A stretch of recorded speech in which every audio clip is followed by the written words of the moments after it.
హల్లెలూయా. మరి ఈ సమయంలో మన దేవుని వాక్యంలోకి మనం వెళ్దాం.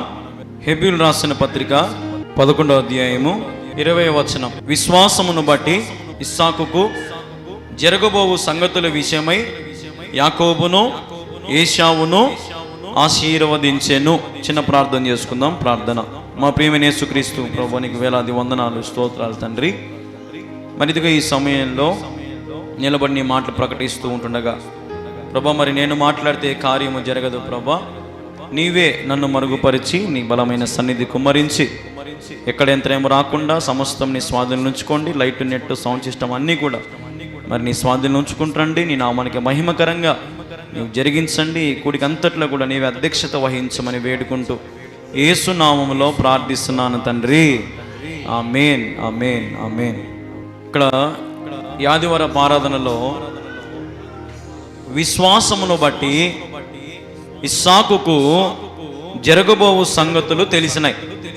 విశ్వాసమును బట్టి చెప్పాలి. విశ్వాసమును బట్టి ఇస్సాకుకు ఏం తెలిసినాయి? జరగబోయే సంగతులు, జరిగినవి కాదు, జరగబోయే అంటే ఫ్యూచర్ టెన్స్. రేపటి దినం ఏమవుతుందో ఎవరికి తెలుసు? ఇప్పుడు ఇస్సాకుకు తెలుసు. ఎందుకంటే ఎందుకు తెలుసు? తన విశ్వాసమును బట్టి. ఉదయకాల సమయంలో దేవుడు మనతో ఇస్సాకును గురించి మాట్లాడాలని ఆశపడుతున్నాడు. హల్లెలూయా. ఇస్సాకులో ఆత్మీయ లక్షణాల గురించి దేవుడు మాట్లాడుతున్నాడు. విశ్వాసమును బట్టి ఇస్సాకు జరగబోవు సంగతులను పాపం తీసుకోండి. విశ్వాసమును బట్టి ఇస్సాకుకు జరగబోయే సంగతులు తెలుస్తా ఉన్నాయి. ఎవరి ఇస్సాకు? చెప్పాలమ్మా. ఎవరి ఇస్సాకు అమ్మా? ఎవరి కుమారుడు ఇస్సాకు? ఏమ్మా, ఎవరి కుమారుడు ఇస్సాకు? హల్లెలూయా. అందరూ చెప్తాం హల్లెలూయా. జెస్సీ కూడా చెప్పాలా హల్లెలూయా, హల్లెలూయా. సరే, మంచిది. చిన్నపిల్లలందరూ కూడా బాగా వినాలి. వీళ్ళు ఆడింటారు, మనల్ని వినిపోయారు, వాళ్ళు వినరు. సరే, ఇస్సాకు ఎవరి కుమారుడు? ఎవరికి పుట్టినాడు అమ్మ ఇస్సాకు? ఇస్సాకు ఎవరికి పుట్టినాడు? 2 వారాలు కూడా కాలే ప్రసంగం చెప్పి. ఎవరికి పుట్టినాడు ఇస్సాకు? నేను అందరు తల నీళ్ళకేసుకున్నారు. మనందరికీ విశ్వాసులకు తండ్రి ఆయన ఎవరు? అబ్రహాం. అబ్రహాముకు శారాకు లేక పుట్టిన కుమారుడు, వాగ్దాన పుత్రుడు. ఆదికాండం 18వ అధ్యాయం. అయ్యయ్యో, ఆదికాండం 18వ అధ్యాయం 10వ వచనం. అందుకైన మీదటికి కాలము నీ యొద్దకు నిశ్చయముగా మరలా వచ్చేదను, అప్పుడు నీ భార్య అయిన శారాకు ఒక కుమారుడు కలుగునని చెప్పాను. ఎవరు కుమారుడు ఇప్పుడు? ఇస్సాకు. అబ్రహాము శారాకు పుట్టినటువంటి వాగ్దాన పుత్రుడు. హల్లెలూయా, హల్లెలూయా. ఇస్సాకు వాగ్దాన పుత్రుడు. లేక వాళ్ళ తల్లిదండ్రులకు పుట్టినటువంటి వాడు. ఏనాయనా ముందు ఇస్మాయిల్ ఉన్నాడు కదా అని మీరు అడగచ్చు. ఇస్మాయిల్ ఎలాగ పుట్టాడంటే, ఈ శారా ఆమె సంసారం చేయలేక నాకు పిల్లలు పుట్టిన ఉద్దేశంతో ఇంకొక ఆమెను పంపించింది. ఇంకొక ఆమెకు పుట్టినవాడే ఇస్మాయిల్. అది లెక్కలోకి రాలే. ఎందుకంటే దేవుడు ఇవ్వాలనుకున్నటువంటి వాగ్దాన పుత్రుడు ఇస్సాకు. హల్లెలూయా, హల్లెలూయా. కాబట్టి లేక పుట్టాడు వాళ్ళకి. శారా నమ్మిందా? నీకు కొడుకు పుడతాడంటే శారా నమ్మిందా? నమ్మలే. స్త్రీ ధర్మం అయిపోయింది నాకు అంటే, పీరియడ్స్ నాకేమైపోయినా దాని వయసు అయిపోయింది, నాకు ఇంకేమీ లేదు, స్త్రీ ధర్మం ఏమి లేదు నాలో, అందులో నేను ముసిల్దానను, నా భర్త ముసిలోడు, మాకెట్లా గర్భఫలం కలుగుతుంది అని ఏం చేసింది? నవ్వింది కదా, నవ్వింది. అయినప్పటికీ దేవుడు ఏం చెప్పినాడు? వచ్చే కాలము ఈ టయానికి నేను మళ్ళా వస్తా, వచ్చినప్పుడు నీవు కుమారుని కంటావు. హల్లెలూయా, హల్లెలూయా. అలాగే చూడండి, ఇస్సాకులో ఉన్నటువంటి ఆత్మీయమైన లక్షణాలు. ఇస్సాకులో ఏమేమి లక్షణాలు ఉన్నాయో మీకు తెలియపరచాలని ఆశపడుతున్నాను. ఆదికాండం 22వ అధ్యాయం 6వ వచనం నుంచి 9వ వచనం వరకు చదువుదాం. దహన బలికి కట్టెలు తీసుకొని తన కుమారుడికి ఇస్సాకు మీద పెట్టి తన చేతితో నిప్పును కత్తిని పట్టుకొని పోయెను. వారిద్దరూ కూడి వెళ్ళుచుండగా ఇస్సాకు తన తండ్రిని అబ్రహాముతో నా తండ్రి అని పిలిచాను. అందుకతడు, ఏమి నా కుమారుడా అనెను. అప్పుడు అతడు, నిప్పును కట్టెలను ఉన్నవి గాని దహన బలికి గొర్రెపిల్ల ఏది అని అడుగగా, అబ్రహాము, నా కుమారుడా, దేవుడే దహన బలికి గొర్రెపిల్లను చూచుకొనునని చెప్పెను. అలాగూ వారిద్దరు కూడి వెళ్ళి దేవుడు అతనితో చెప్పిన చోటికి వచ్చినప్పుడు అబ్రహాము అక్కడ బలిపీఠమును కట్టి కట్టెలను చక్కగా పేర్చి తన కుమారుడు ఇస్సాకును బంధించి ఆ పీఠం పైనున్న కట్టెల మీద ఉంచెను. ఇక్కడ మీరు చూస్తే ఇస్సాకు ఇప్పుడు ఎవరికి లోబన్నాడు? ఎవరికి లోబన్నాడు ఇస్సాకు? తండ్రికి లోబన్నాడు. ఎవరికి లోబన్నాడు? వాళ్ళ నాయనకు లోబన్నాడు. ఫస్ట్ ఇది ఏం చెప్పినా, ఇస్సాకు వాగ్దాన పుత్రుడు. గుర్తుపెట్టుకుని రాసుకోండి. ఇస్సాకు ఎవరి పుత్రుడు? వాగ్దాన పుత్రుడు. అబ్రహాముకు వాగ్దాన పుత్రుడు. రెండవది ఏం చెప్తున్నానంటే, మీకు తండ్రికి లోబడిన వాడు. ఇస్సాకులోని లక్షణాల గురించి మీకు చెప్తాను. ఇస్సాకులో ఉండే గుణాల గురించి ఈరోజు మీకు చెప్తాను నేను. మీరు బాగా వినాలా. ఆ గుణాలు మనం కూడా అలవాటు చేసుకోవాలా. హల్లెలూయా, హల్లెలూయా. ఇస్సాకు వాగ్దాన పుత్రుడు. రెండవది ఏంది? ఇస్సాకు తన తండ్రికి లోబడినవాడు. లోబడినవాడు గుర్తుపెట్టుకోవాలి. ఏం మాట? లోబడినవాడు. ఎందుకు లోబడినాడు? మీ ఇక్కడ చూస్తే అబ్రహాం ఏం చేశాడంట? కట్టెలన్నీ తీసుకొని తన కుమారుడి మీద పెట్టినాడంట. కుమారుని మీద పెట్టినాడు అంటే మోపు తెచ్చి ఎవరి మీద పెట్టినాడు? ఇస్సాకు మీద పెట్టినాడు. ఇస్సాకు మీద పెట్టగానే బరువు ఉంటుందా? ఉండదా? చిన్న పిల్లోడు కదా ఇస్సాకు, చిన్న పిల్లోడు, బరువు ఉంది. అయినా కానీ నేను మొయ్యలేను అని ఏమని అన్నాడా? అనలేదు. మీద పెట్టి తన చేతితో నిప్పును కత్తిని పట్టుకొని పోయాను. అబ్రహాం చేతులు ఏమున్నాయి ఇప్పుడు? నిప్పు, కత్తి, ఇంకేమున్నాయి? అంతేలే. తన చేతితో నిప్పును కత్తిని పట్టుకొని పోయినాడు. పోయినాక ఇప్పుడు ఏం జరిగింది? అబ్రహాముతో అంటున్నాడు ఇప్పుడు దారిలో. ఎవరు? ఇస్సాకు అంటున్నాడు నాయనతో, తండ్రితో. ఏమంటున్నాడు? నాయన, కట్టెలు ఉన్నాయి, కత్తి ఉంది, అన్నీ ఉన్నాయి, కానీ దహన బలికి గొర్రెపిల్లేదు నాయన అని అడిగినాడు. అడిగినప్పుడు నాయన ఏమంటున్నాడు చూడండి. అబ్రహాము, నా కుమారుడా, దేవుడే దహన బలికి గొర్రె పిల్లను చూచుకొనునని చెప్పాను. ఇక్కడ మీరు చూసినారు లేదో, అబ్రహాం ఏమన్నాడు? ఈడ దేవుడే దహన బలికి గొర్రె పిల్లను చూసి పెడతాడంట. ఎవరు చూసి పెడతారంట? ఇప్పుడు ఉదాహరణకి, ఇప్పుడు పైన కొండ మీదకి ఇద్దరిని పిలుచుకొని పోయినాడు కదా, కొడుకు పోయినాడు, నాయన ఇద్దరు పోయినారు పైకి. కట్టెల మీద ఏం చేసినాడు? కింద మనం చదివితే అది కూడా చదవండి ఒకసారి. అలాగా వారిద్దరు కూడి వెళ్ళి దేవుడు అతనితో చెప్పిన చోటికి వచ్చినప్పుడు అబ్రహాం అక్కడ బలిపీఠమును కట్టి కట్టెలు చక్కగా పేర్చి తన కుమారుడు ఇస్సాకును బంధించి ఆ పీఠము పైన కట్టెల మీద ఉంచినాడు. కింద ఏం చెప్పినాడు మాట? కింద కొండ ఎక్కక ముందు ఏం చెప్పినాడు? దేవుడు పైన దహన బలికి ఒక గొర్రెపిల్లను సెట్ చేస్తాడు. ఆయన ఖచ్చితంగా సెట్ చేస్తాడు, నమ్మకం ఉంది అబ్రహాముకి. కానీ తన కుమారుని ఏం చేసినాడు? ఇక్కడ బంధించినాడంట. చూడండి, ఆలోచన చేయాలి మీరు. దేవుడు ఇస్తాడని తెలుసు ముందే. ఎవరికి? అబ్రహాముకు తెలుసు. ఖచ్చితంగా దహన బలికి గొర్రె పిల్లను దేవుడు ఇస్తాడని అబ్రహాముకు తెలుసు. కానీ ఇస్సాకును బంధించడానికి, ఇస్సాకును చంపడానికి వెనుకడుగు వేసినాడా? అస్సలు ఇలా కట్టెలన్నిటినీ చక్కగా పేర్చినాడంట. హల్లెలూయా. బలిపీఠం కట్టినాడంట, కట్టెలన్నీ చక్కగా పేర్చాడంట. లేక పుట్టిన ఇస్సాకును బంధించాడంట, ఎత్తి కట్టెల మీద కూర్చోబెట్టి పండబెట్టినాడంట. చూడండి ఏముందో, ఎంత లోబన్నాడు ఇస్సాకు. నన్ను ఎందుకు బంధించనవు? నువ్వు సావురా, నన్ను చంపే బదులు అని కొడుకులు లేరా ఇప్పుడు? ఎందుకు లేరు? మస్తులుగా ఉన్నారు, కోకోలలుగా ఉన్నారు. మీరు చస్తే మేము ఏలుకుంటాం అనేటోళ్ళు ఎంతమంది లేరు? ఇక్కడ చూడండి, ఇస్సాకు తండ్రి కోసము బంధించబడ్డాడు, తండ్రికి లోబన్నాడు. లేక పుట్టిన కొడుకుని తన తండ్రి ప్రాణం పెట్టడానికి కూడా సిద్ధపడినాడు కొడుకుది. ఏం అన్యోన్యమైన అనుబంధం వీళ్ళిద్దరిది, ఎంత మంచి ప్రేమ ఉంది వీళ్ళ మధ్యలో. ఒకరినొకరు ఎంత బాగా అర్థం చేసుకుంటున్నారు.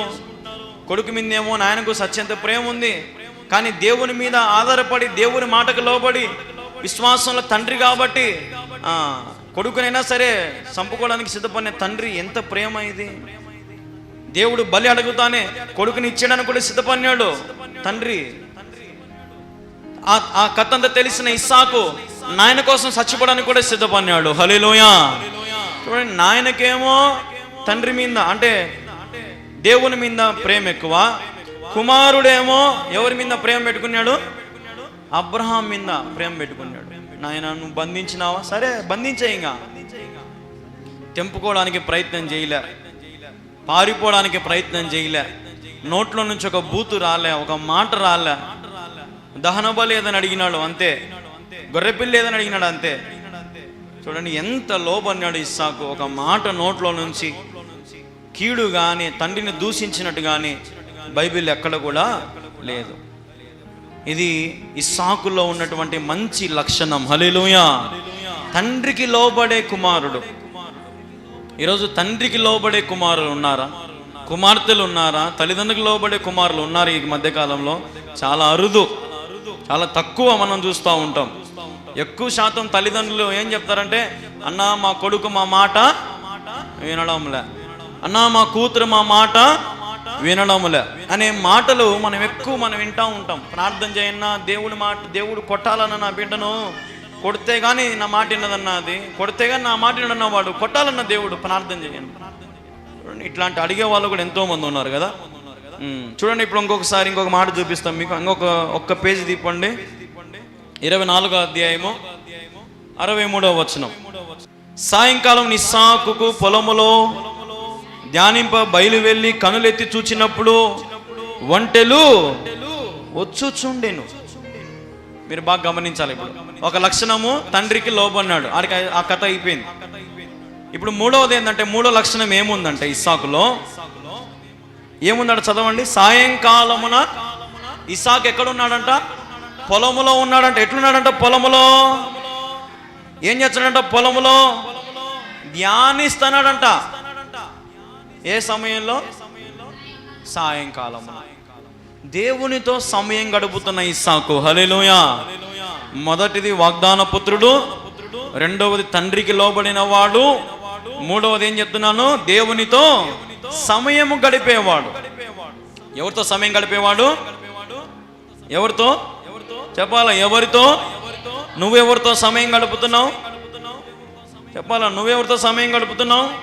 పక్కింటోళ్ళతో, ఎదురింటోళ్ళతో, బంధువుల కాడ, ఆడ ఈడ, స్నేహితుల కాడ, ఫోన్లో, టీవీ కాడ, వంటల కాడ, లేదా ఆడ ఈడ, యాడ చూడు మన సమయం అంతా వృధా చేసుకుంటున్నారు. కానీ ఇస్సాకు సాయంకాలము కూడా పొలములోకి పోయి ఏకాంతంగా ఏం చేస్తున్నాడంట? ధ్యానిస్తున్నాడంట. దేవునికి మహిమ కలుగును గాక. ఎంత మంచి లక్షణం ఉంది ఇస్సాకులో. ఇస్సాకులో ఎంత దీనత్వం ఉంది, ఎంత మంచితనం ఉంది. పొలములోకి వెళ్ళి ఏకాంతంగా ప్రార్థన చేసుకుంటూ ధ్యానిస్తున్నాడంటే ఎంత మంచివాడు ఇస్సాకు. అందుకే మీరు అక్కడ గమనిస్తే ఇంకా దాని తర్వాత అక్కడ నుంచి రిబ్కా అతనికి పరిచయం అవుతుంది. ఇంకా దేవునితో సమయం గడిపితే దేవుడు మంచి వారిని మనకు ఏర్పాటు చేస్తాడు. మంచి స్నేహితులను, మంచి సంఘము, మంచి విశ్వాసులు, మంచి కాపరిని దేవుడు మనకు ఏర్పాటు చేస్తాడు. నువ్వు దేవునితో సమయం గడుపుకోకుండా ఈ లోకములను సమయం గడుపుతూ ఈ లోకానుసారమైన జీవితం జీవించగలిగితే, నువ్వు దేవునితో సమయం గడపలేకపోతే నీ జీవితంలో నువ్వు ఏ మేలులు ఆశీర్వాదములు నీవు చూడలేవు. ఇస్సాకు దేవునితో సమయం గడిపేవాడు. తర్వాత కొద్ది కాలం తర్వాత మీ అందరికి తెలిసినట్టుగానే వివాహం జరిగిపోతుంది. తర్వాత ఇంకొక మాట చూడండి, ఇంకొక పేజీ తీపండి ఆయన. అదే క్షమించండి, అదే పేజీలోనే 67వ వచనం చూడండి, చివరి వచనం. ఇస్సాకుకు తల్లి అయిన శారా గుడారంలోనికి ఆమెను తీసుకొని పోయెను. అట్లు అతడు రిబ్కాను పరిగ్రహింపగా ఆమె అతనికి భార్య ఆయను. అతడు ఆమెను ప్రేమించెను. అప్పుడు ఇస్సాకు తన తల్లి విషయమై దుఃఖ నివారణ పొందెను. హల్లెలూయా. నాలుగోది, ఇప్పుడు మొదటిది ఏం చెప్పినా ఇస్సాకు వాగ్దాన, చెప్పాలా మీరు, మొదటిది ఏం చెప్పిన ఇస్సాకు వాగ్దాన పుత్రుడు, రెండవది తండ్రికి లోబడినవాడు, మూడవది దేవునితో సమయము గడిపేవాడు. ఇప్పుడు నాలుగవది ఏంటంటే భార్యను ప్రేమించేవాడు. చెప్పాలా, నాలుగవది ఏంది? భార్యను ప్రేమించేవాడు. ఇక్కడ మీరు చూస్తే లాస్ట్ వచనము, అప్పుడు ఇస్సాకు తన తల్లి విషయమై దుఃఖ నివారణ పొందెను. తల్లి విషయం ఏం పొందినాడంట ఇస్సాకు? దుఃఖ నివారణ. అంటే అర్థమైంది, ఇప్పుడు ఉదాహరణకి ప్రపంచంలో ఏ కుమారుడైనా సరే పెళ్ళైనాక భార్య వచ్చి నాకు ఏమని అంటాడు? ఫస్ట్ మాట, మా అమ్మను మా నాయన నువ్వు బాగా చూసుకుంటావా? అదే కదా అడిగేది, ఇదేనా కదా అమ్మ అడిగేది, ఇదే అడుగుతారు. ఫస్ట్ ఏమంటాడు? చూసుకుంటాం. ఎందుకు చూసుకో, ఎందుకు చూసుకోము? మా అమ్మలాగా మా నాయనలాగా చూసుకుంటాం. ఒక 6 నెలలు, సంవత్సరం, 2 సంవత్సరాలు, 3 సంవత్సరాలు, ఏమే అత్త వచ్చింటుంది నోట్లో నుంచి కదా, ఏమే నీ కథ చెప్పే, నువ్వు పోతావా నేను పొమ్మంటావా ఇంట్లో నుంచి కదా. ఇట్లాంటివి మనం గమనిస్తూ ఉంటాం. చాలా వరకు మనం ఇట్లాంటివి చూస్తూ ఉంటాం. ఇక్కడ మీరు చూస్తే ఇస్సాకు దుఃఖ నివారణ పొందినాడు. ఎందుకంటే ఇస్సాకుకు మంచి భార్య దేవుడు ఇచ్చినాడు. ఆమె పేరే రిబ్కా. హల్లెలూయా. మంచి భార్యనిచ్చాడు, భార్యను ప్రేమిస్తున్నాడు. భర్తలారా మీ భార్యలను ప్రేమించుడి. హల్లెలూయా. భార్యలారా మీ భర్తలను పరకతో కొట్టండి. అంతే కదా. చాలా మంది ఇదే చేస్తారు ఇంటికాడ. సరిగ్గా నిన్న ఒక పెళ్ళికి పోతే మేము పెళ్లి కూతురు వాగ్దానం చేయించేటప్పుడు, కష్టములోను సుఖములో మా మైకు దగ్గర పెట్టుకో, మైకు దగ్గర పెట్టుకునే గొంతు అంతే ఉంది, దూరం పెట్టుకునే గొంతు అంతే ఉంది. నాకు మనసులో అనిపించింది, ఉంటుందిలే నోరు మళ్ళీ వచ్చేది గడ్డకంతా కదా. ఆడోళ్ళు నోట్లో సౌండ్ బాక్స్లు పెట్టుకో అంటారు, గట్టిగా ఒక కేక్ వేస్తే ఊరంతా వినపడుతుంది. హల్లెలూయా. నేను ఎప్పుడన్నా మన పాస్టర్ మాకు చెప్తాంట, చిన్న గరుసు తల్లి, నువ్వు అరిచే అరిసివి, చిన్న గరుసు అని చెప్తాను నేను. జెస్సీని కూడా గట్టిగా అరుసు, చిన్న గరుసమ్మా. ఎందుకంటే చెవులు తూట్లు పడుతుంటే అంత గొంతు ఉంటుంది అన్నమాట లేడీస్కి, ఆడోళ్ళకి. హల్లెలూయా. భార్యను ప్రేమించాలి. భార్య ఏం చేయాలా? భర్తను గౌరవించాల. ఏం చేయాలా? మీ శిరస్సు, మీ భర్త ఎవరు? మీ శిరస్సు అమ్మా. ఆ శిరస్సుకు పైన ఇంకొకడు ఉన్నాడు, దేవుడు. దేవునికి భర్త లోబడాలా, భర్తకు భార్య లోబడాలా. ఇది క్రమం. ఇప్పుడంతా కూడా రివర్స్ అయింది. ఏమైందంటే కొంతమంది అంటారు, కొంతమంది పెద్దోళ్ళు అంటారు, ఏమి నీ మగుని ఇంకా కొంగు కట్టేసుకోలే అని అంటారు కదా. అవునా కదా? నీకు మూడేసుకోలేదా, నువ్వు ఇంకా నీ చుట్టూ తిప్పుకోలేకుండా నీ భర్తను కదా. ఎంత నేర్పిస్తారో కొంతమంది అయితే. భార్యలారా మీ భర్తలను మీరు గౌరవించాలి, అధికారం ఇవ్వాలి, లోబడి ఉండాలి. ఎందుకంటే నరుడు ఒంటరిగా ఉండటం మంచిది కాదని నరుడిలో నుంచి ఒక ఎముకను తీసి ఒక స్త్రీని చేసి ఆమెకు నారి అని దేవుడు పేరు పెట్టినాడు. ఆమె అవ్వ. గాఢ నిద్ర కలుగు చేస్తే గడ్డకొచ్చింది. ఈమె మట్టితో చేయలే అవ్వను. ఎవరిలోంచి చేసినాడు? ఆదాములో నుంచి చేసినాడు దేవుడు. అంటే ఇప్పుడు అందుకే నా ఎముకలో ఎముక అని అంటాడు కదా. నా ఎముకలో ఎముక, నువ్వు నాలో సగం, నువ్వు అంతే. నువ్వు నాకు లోబడి ఉండాలా. భార్యలు భర్తకు లోబడి. అట్లాగే ఇక్కడ రిబ్కా ఇస్సాకుకు లోబడింది. అందుకే ఇస్సాకు ఏం పొందుకున్నాడంట? వాళ్ళ అమ్మ విషయంలో, శారా విషయంలో ఏం పొందుకున్నాడంట? దుఃఖ నివారణ పొందుకున్నాడు. ఎందుకు? మా అమ్మ ముసిళ్ళు అయిపోయింది, నాకు దేవుడు మంచి భార్యని ఇచ్చినాడు, నా భార్య మా అమ్మను బాగా చూసుకుంటుంది అని ఇప్పుడు అతనికి ఉండే దుఃఖం అంతా ఏమైపోయిందంట? పోయింది. దుఃఖ నివారణ పోయింది. ఇంకా కొంతమందికి ఆ దుఃఖ నివారణ అట్నే ఉంటుంది. కొంతమందికి మా అమ్మ ఎట్టుందో, మా నాయన ఎట్టుందో అని కొంత ఆలోచన కూడా చేసే వాళ్ళు ఉన్నారు కదా. అత్త మామల గురించి కానీ, లేదంటే తల్లిదండ్రుల గురించి కానీ, భార్యలు కానీ, భర్తలు కానీ ఈరోజు ఎవరి ఇష్టానుసరైన జీవితంలో వారు జీవించుకుంటూ ముందుకు పోతూ ఉన్నారు. ఎవరి సొంత ఆలోచనలు, సొంత మార్గాలు, సొంత తలంపులతో వారు ముందుకు పోతానే ఉన్నారు. ఇక్కడ మీరు గమనిస్తే ఇస్సాకులోంచి మనం ఒక గుణం నేర్చుకోవాలా. భార్యను ప్రేమించాలా, భర్తను గౌరవించాలా. భర్త తల్లిదండ్రులను ఏం చేసింది రిబ్కా? భర్తకు దుఃఖ నివారణ కలుగు చేసింది. అంటే భర్త తల్లిదండ్రులను ఎంత బాగా చూసుకుందో. కాబట్టి మీరు ఇస్సాకును గురించి ఈరోజు మీరు 4 విషయాలు చూసుకున్నారు. ఇంకా చెప్తాను మీకు. చూడండి, ఇంకా ఆదికాండము ఇంకొక పేజీ తిప్పండి, 26వ అధ్యాయం. ఆడికి ఎన్ని అయినాయి? 4 అయినాయి. ఒకటి ఫస్ట్ ఇదేం చెప్పండి? వాగ్దాన పుత్రుడు. రెండవది తండ్రికి లోబడేవాడు.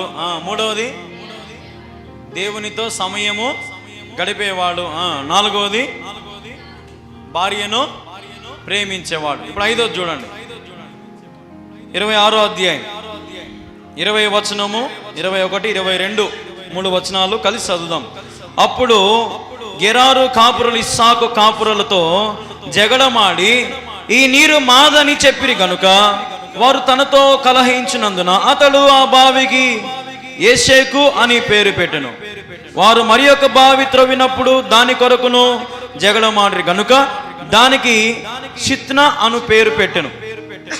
అతడు అక్కడ నుండి వెళ్ళి మరి ఒక బావి త్రవ్వెను. దాని విషయం వారు జగడమాడలేదు గనుక అతడు ఇప్పుడు యెహోవా మనకు ఎడము కలుగజేసి ఉన్నాడు గనుక ఈ దేశం నందు అభివృద్ధి పొందుమనుకొని దానికి రెహోబోతు అని పేరు పెట్టెను. హల్లెలూయా, హల్లెలూయా. ఇస్సాకులో ఇంకొక లక్షణం ఏంటంటే గొడవ పడేవాడు కాదు. ఏం పడేవాడు కాదు? జగడమాడేవాడు అస్సలు కాదు. ఒక బావి దోగితే ఏం చేసినారంట? గొడవ పన్నారంట. బావి మాదిరా అని. మళ్ళా రోంత ముందుకు పోయి ఇంకోటి ఏం చేశారు? మళ్ళీ ఇంకొక బావి తోగినాడంట. మళ్ళా వచ్చి ఏం చేశారంట? గొడవ పన్నారంట. మళ్ళా మూడోసారి ఇంకా దూరంగా పోయి బావి తోగితే ఇంకెవరు రాలేదంట గొడవ పనికి. అందుకని ఇప్పుడు ఆ బావికి ఏమని పేరు పెట్టినాడంటే రెహోబోతు అని పేరు పెట్టినాడు. రెహోబోతు అంటే ఏంటంటే ఈ దేశం అంతా అభివృద్ధి పొందును గాక అని అర్థం. ఈ దేశం అంతా అభివృద్ధి పొందుతుంది అని అర్థం. సమాధానము గలవాడు ఎవరు? ఇస్సాకు. హల్లెలూయా. ఎవరమ్మా సమాధానం కలిగిన వాడు? ఇస్సాకు. గొడవలు పడేవాడు కాదు, సమాధానంగా ఉండేవాడు. ఈరోజు మరి క్రైస్తవులు ఎంతమంది సమాధానంగా ఉంటున్నారు? గొడవలు ఆడకుండా, జగడలు ఆడకుండా. ఆలోచన చేయాలి. ఒకరోజు ఒక స్త్రీ ఒక ప్రయాణం చేసుకుంటూ పోతుందంట బండ్లో. ఒక ఆయన పక్క నిలబడుకొని హట్టు అని మూసినాడంట ఎంగిలి. ఏం చేశాడంట? హట్టు అని ఎంగిలి మూసాడంట. బండ్లో వయామ దిగేనికి వచ్చిందంట. ఎందుకు? నన్ను చూసి ఎందుకు మూసినావురా నా ఎంగిలి అని వచ్చిందంట. అమ్మ నాకు నోట్లో ఎంగిలి వచ్చిన మూసుకునే లేమ్మ తల్లి అంటే, లేదు నువ్వు నన్ను చూసి ఎంగిలి మూసినావు, నీకు ఎంగిలి మూసేదన్న మాదిరి కానొచ్చున్నావా మేము? మన అమ్మ కూడా అట్లా కానొచ్చున్నాడా? చూడుయా వాడు నిన్ను చూసి ఎంగిలి ఎవరిని ఉసి కలిపింది? ఇప్పుడు మధ్యలో మగుని కూడా ఉసి కలిపింది. వాళ్ళు తనుకుంటూ అంటారు. ఇంకా ఊరంతా వస్తుంది, గందరగోళం అయిపోతుంది. దేనికి? ఇప్పుడు ఊరికే పక్కన అని ఎంగిలి మూసినందుకు. చిన్న గొడవలే, చాలా మంది ఇంట్లో చిన్న గొడవలే. అసలు క్రైస్తవులు ఎట్టి పరిస్థితిలో జగడాలు ఆడకూడదు. ఒకవేళ మీరు ఉదాహరణకి కోపపడినా కానీ సూర్య అస్తమయంలోపు అంటే ఈవినింగ్ లోపు, సాయంత్రంలోగా మీరు ఏం కావాలంటే మళ్ళా సమాధాన పడాలి. ఉదాహరణకి ఉదయాన్నే మీ భర్తతో గొడవ పడినావు అనుకో, సాయంత్రం నువ్వేం కావాలా? సమాధాన పడాలి. సర్లేయారా ఉండి పోతే పోయిందిరా, ఏమోరా గొడవ అనొచ్చిన పొద్దున వన్నెలే, సారీ లేరా, అయిపోయా. సర్లే పొద్దునేది నీతో గొడవ పన్నెలే, క్షమించే అంటే అయిపోయా.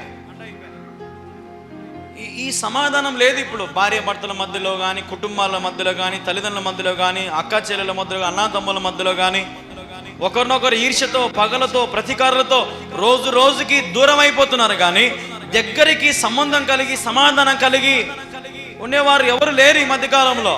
ఎప్పుడు ఉంటారు తెలుసా? ఏదైనా ఒక ఫంక్షన్, ఒక పేరంటమో, ఒక పెళ్ళో, లేదంటే ఒక మల్లి పెళ్ళో, లేదంటే ఏదన్నా పెళ్లి చూపులు, అప్పుడైతే అంత గుంపంతా కూడా కలుసుకుంటారు. ఆ రోంచేపులో ఆనందం ఏముంటుంది? ఎల్ల వేళలో అదే సంతోషం మీరు ఉండాలంటే ప్రతి క్షణము, ప్రతి సమయంలో ఒకరినొకరు ఆదరించుకుంటూ, ఒకరినొకరు ప్రేమించుకుంటూ, ఒకరికొకరు సమాధానం కలిగి ఉండాలా. ఇదే మనకి ఇస్సాకు నేర్పిస్తా ఉన్నాడు. హల్లెలూయా. ఇస్సాకులో గుణం ఉంది. ఎవరితో జగడమాడేవాడు కాదు. మీకు ఒక విషయం తెలుసో తెలియదో, ఇస్సాకు చాలా ధనవంతుడు. వాళ్ళ ఆయన చాలా ధనవంతుడు. అబ్రహాము చాలా ధనవంతుడు. కోట్ల డబ్బులు ఉంది, కోట్ల పశువులు, ఎనుములు ఎన్నెన్నో ఉన్నాయి, ఎద్దులు, ఆవులు, ఒక్కటి కాదు ఒంటెలు ఎన్నో ఉన్నాయి. ఎవరికి? అబ్రహాముకు, ఇస్సాకుకు. అబ్రహాముకు ఉండేటన్ని ఇస్సాకుకు రావా? వచ్చాయి రావా? అన్నీ ఇస్సాకుటే. అంత ఆస్తిపరుడు అయి ఉండి ఏమన్నా గొడవ పన్నాడా? ఈ మధ్య అయితే 1 ఎకరం 2 ఎకరాల 10 ఎకరాల భూమి ఉంటే చాలు, ఒక భూమి అమ్మినా సరే రా వాడిని సంపాలరా అనే రకంలో ఉన్నారు ఇప్పుడు. అవునా కదా? 10 లక్షలు పోనీరా, నన్ను వాడు ఏదో అన్నాడు రా, వాడిని ఏదో ఒకటి చెయ్యాలరా అనేటోళ్ళు ఉన్నారు ఇప్పుడు. ఇస్సాకు చూడండి, ఎంత ఆస్తున్నా అణిగి మణిగి ఉండే తనం నేర్చుకున్నాడు వాళ్ళ నాయన దగ్గర. హల్లెలూయా. అబ్రహాము ఎప్పుడు విర్రవీగిన వాడు కాదండి. అబ్రహాము ఎందుకు మనకు విశ్వాసులకు తండ్రి అయినాడంటే, అతని నీతిని బట్టి, అతని భక్తిని బట్టి, అతని విశ్వాసాన్ని బట్టి జరగబోయేవి కూడా తెలుసుకునేటువంటి గొప్పవాడు.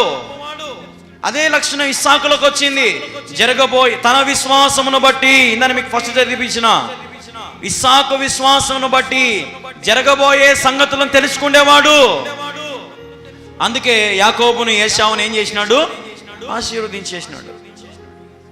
దేవుని బిడ్డలారా, ఈరోజు నీవు కూడా వాగ్దాన పుత్రుడవే. హల్లెలూయా. ఏదో నీ తల్లిదండ్రులు అనుకుంటే నువ్వు పుట్టలే. ఎంతోమంది మరి అనుకుంటున్నారు, మరి పుడుతున్నారా? ఇంకా చాలామంది పిల్లలు లేక ఏడుచుకుంటానే ఉన్నారు. 10 ఏళ్ళైనా 5 ఏళ్ళైనా 20 ఏళ్ళైనా. మరి పుడుతున్నారంటే అది ఎవరి ద్వారా? దేవుని ద్వారా. వాగ్దాన పుత్రులం మనం, వాగ్దాన స్త్రీలు. మీరు మీ వలన పుట్టినటువంటి వారు కాదు, మీ తల్లిదండ్రుల వరకు పుట్టిన వారు కాదు. మీరు దేవుని వలన ఒక సంకల్పం మీద ఉంది కాబట్టి మీరు వాగ్దాన పుత్రులు. కాబట్టి మీరు కూడా మీ తండ్రికి లోబడాలా, ఇస్సాకు మాదిరి. మీ తల్లికి లోబడాలా, ఇస్సాకు మాదిరి. తల్లిని ప్రేమించాలా. దాని తర్వాత ఏం చెప్పినాను మీకు? దేవునితో సమయం గడపాలా. ఈరోజు మనం అందరం దేవునితో సమయం గడుపుతున్నామా? ఒక ఆదివారం మాత్రమే ప్రభు సన్నిధికి వస్తే సరిపోదండి. మనము ప్రతి క్షణము ప్రభు సన్నిధిలో ఉండగలగాల. సమయం దొరికినప్పుడల్లా. ఈయన ఇస్సాకు సాయంకాలం ఏం చేసేవాడంట? పొలంలోకి పోయి ధ్యానం చేసేవాడంట. అంటే ఉదయం నుంచి ఎన్నో పనులు ఉండొచ్చు, కానీ సాయంత్రం ఎక్కడికి పోయేవాడు? పొలంలోకి పోయి ఏం చేసేవాడు? ధ్యానం చేసేవాడు. మరి ఇట్లాంటి ఇస్సాకును మీరు చూస్తూ ఉన్నారు. భార్యను ప్రేమించేవాడు, తల్లి విషయంలో ఆలోచన చేసేవాడు, మా అమ్మను బాగా చూసుకుంటే కోడలు వస్తే చాలు అనుకునేటువంటి మంచి కుమారుడు. ఎవరితో గొడవ పడేవాడు కాదు, అందరితో సమాధానంగా ఉండేవాడు. ఎంత మంచి లక్షణాలు ఎందుకున్నాయి చెప్పాలమ్మా? ఇంత మంచి లక్షణాలు ఇస్సాకుకు ఎందుకున్నాయి? అమ్మా నాయన మంచోళ్ళు కాబట్టి. ఎవరు మంచోడు? అమ్మా నాయనలు మంచోళ్ళు అయితే పిల్లలు కూడా ఏమవుతారు? 12 ఏళ్ళ వరకు నువ్వు కట్టతో కొట్టుకోవాడిని. 12 ఏళ్ళ నుంచి నువ్వు కట్టతో ఎన్నిసార్లు కొట్టు, వాడు నిన్నే గమనించంటాడు. మా నాయన ఏం తాగినాడు, మా నాయన ఆడిగిపోయినాడు, మా అమ్మ ఏం చేస్తుంది, మా అమ్మ ఎవరితో మాడుతుంది, మా నాయన ఆడిగిపోయినాడు, మా నాయన ఫ్రెండ్స్ ఎవరు, మా నాయన బంధువులు ఎవరు, మా నాయనకి అలవాట్లేంది, మా నాయన ఎప్పుడు వస్తాడు. వాడు అందుకే 6 అని కూడా గుర్తుపెట్టుకుంటాడు. మా నాయన వచ్చినాడమ్మా 6 అని కొడతానే వాడు ఏం చేస్తాడు? కనుక్కోడా? నువ్వు చేసే పనులన్నీ వాడు చిన్నప్పటి నుంచి నేర్చుకుంటూ వస్తాడు. నువ్వు చేసే తప్పుడు పనులన్నీ కూడా వాడు చేస్తూ వస్తాడు. ఏ నాన్న యాడికి పోతున్నావు అంటే చెంబడుకుని పోతున్నా లేరా, మరి ఫోన్ నాకు ఇచ్చిపో నాయన, ఫోన్తో నాకు పని ఉంది లేరా. ఎందుకు? బయటికి వచ్చి కొంతమంది వ్యవహారాలు కొడతా ఉంటారు గర్ల్ ఫ్రెండ్స్తో, ఇంటికాడ భార్యకి లేకోకుండా. ఈడుకు రేపు అదే పని చేస్తాడు. ఇంకా మగ్గు పట్టుకుని బయటికి పోతాడు, ఒక ఫోన్ కొనుక్కుంటాడు, కొడతా ఉంటాడు ఫోన్లు అందరికీ. తల్లిదండ్రుల జాడలోనే బిడ్డలు పోతారమ్మా ఎప్పటికైనా. కాబట్టి తల్లిదండ్రులారా, మీ బిడ్డలు మీరు జాగ్రత్తగా పెంచుకోవాలంటే ముందు మీరు దేవుని యందు భయము భక్తి కలిగి విశ్వాసం ఉంచాలా. హల్లెలూయా. దేవునితో ముందు తల్లిదండ్రులు సమయం గడపాలా. బాలుడు నడవలసిన త్రోవను వానికి నేర్పించుము. ఏం చేయాలంట? ఏం చేయాలా? మనము నేర్పించాలా. నాయనా నేర్చుకోరా, రే పాస్టరే వచ్చాడు వందనాలు చెప్పురా, రే పాస్టర్ పిలిచాడు పో చర్చికి పో, రే పోరా పని చేయకుండా మందిరంలో, ఏ చదువుకో, బాగా చదువుకో, మంచి ఉద్యోగం సంపాదించుకో, మేము కష్టపడుతున్నాం, నేర్చుకో, బాగా నేర్చుకో అని వానికి మంచి మర్యాదలు నేర్పించాలా. ఏడన్నా తప్పు కొంతమంది, ఉదాహరణకి కొంతమంది పిల్లలు నేను చూస్తూ ఉంటా, అమ్మని నాన్నే కూర్చుంటారు, వాడు బూతులు మాడుతుంటాడు, ఎదిరింటోళ్ళని ఏదో ఒకటి మాడుతుంటాడు. వీళ్ళు నవ్వుకుంటూ మురిసిపోతుంటారు. ఏందో పెద్ద మంచి మాట అన్నట్టు బో మాడుతున్నాడు బా నా కొడుకు, అరే పెద్ద నిన్ను కూడా ఏమంటాడుగా అని ఊగుతాడు నీ ముందుకు వచ్చి. ఇంకా అవునా కదా? అదే వాడు చిన్నప్పుడు తన్నింటే వాడు పెద్దనకి అంటాడంగా, ఒరే మా అమ్మ కూడా ఏదైనా తిడితే మా అమ్మ కొడతారు అనే భయం మనకు సత్యం దొరికి ఉంటుంది. నాకు ఇప్పటికీ మా అమ్మ అంటే భయమే. హల్లెలూయా. అలా మా నాయన అంటే ఏం భయం లే, మేము చాలా ఫ్రెండ్లీగా ఉంటాం. నేను మా నాయన మా అమ్మ కాడికి ఏదైనా మాట్లాడాలంటే సడన్గా మా అమ్మ కన్నెర చేసి ఉంటుంది, అంతసేపు నవ్వుతూ ఉంటుంది అని. ఏదైనా వారు వచ్చింటే ఒక్కేటి కన్నెర చేసి ఉంటుంది. ఆ భయం ఆ సూపుకే పక్కకు పోతాం. నేను ఇప్పటికీ మా అన్న కానీ నేను కానీ ఇద్దరికి భయమే. మా అమ్మ అంటే మమ్మల్ని ఖండించేది తిట్టేదంతా కూడా మా అమ్మనే. మా నాయన ఏమన్నాడు, స్వేచ్ఛనిచ్చాడు మా నాయన. పోరా బాగున్నాడు, లచ్చనంగా ఉన్నాడు. మా అమ్మ కండిషన్లు అన్నీ, రూల్స్ అన్నీ, ఏయ్ అట్టరా ఇట్టరా, పొద్దున్న 6కే 4 టీ కావాలరా అంటది ఖచ్చితంగా. కండిషన్లు పెడతాయి ఖచ్చితంగా. 12:30కు బూ తినాలా, మొక్కలకి ప్రార్థన చేసుకోండి, ఆటలు మాడుకోండి, నేర్చుకోండి. ఏదైనా పనులు ఉంటే పని చేసుకోపా, అప్పసం పనుకొని ఏం చేస్తా ఉంటావు. ఓ అమ్మ ఎన్ని కండిషన్లు పెడతావు తల్లి అని భయం వస్తుంటుంది. పనుకుంటే లేపుతుంది. నేను ఎందుకు ఈ మాట చెప్తున్నానంటే, మంచి లక్షణాలు తల్లిదండ్రుల ద్వారానే పిల్లలకు వస్తాయి. ఈరోజు నిజంగా నేను కానీ మా అన్న కానీ ఏ చెడ్డలవాట్లు లేకుండా దేవుని సేవలో మేము బలంగా వాడబడగలుగుతూ టీవీ ఛానల్ కానీ ఈ మందిరం విషయంలో కానీ ఇంత సంతోషంగా, నా కుటుంబం విషయంలో కానీ ఇంత బాగా అన్నీ చూసుకుంటూ మేనేజ్ చేసుకుంటూ, సంసారం కానీ లేదంటే ఇవన్నీ కూడా మందిర నిర్మాణం కానీ వచ్చిన సంఘం అన్నీ మేనేజ్ చేసుకోగలుగుతున్నానంటే మొదటిగా దేవుని దయ అయితే, తర్వాత నా తల్లిదండ్రుల దయే. నా తల్లిదండ్రులు నాకు నేర్పించినది, నా అన్నకు నేర్పించినది, మేము అదే చేస్తున్నాం.